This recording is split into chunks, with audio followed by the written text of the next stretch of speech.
అమ్మేమో ఇంట్లో పని మొత్తం చెయ్యమంటుంది. నాకు అసలే బద్ధకం. ఇప్పుడు ఏం చేద్దాం? హీరో హోండా బండి మీద పొరడు చూడు. ఉసే, ఎప్పుడు ఒకలానే రీల్స్ చేస్తావా? కొంచెం డిఫరెంట్ గా ట్రై చేయొచ్చు కదే. డిఫరెంట్ గా అంటే ఎలా? మే హోనా. ఇప్పుడు నువ్వు అక్కడున్న బట్టలన్నీ మడత పెడుతూ రీల్ చేయాలి. ఓకే.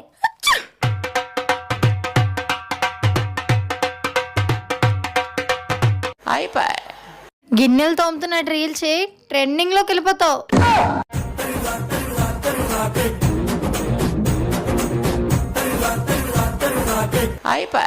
ఇల్లు తుడుస్తూ డాన్స్ చేయి, అద్దిరిపోద్ది.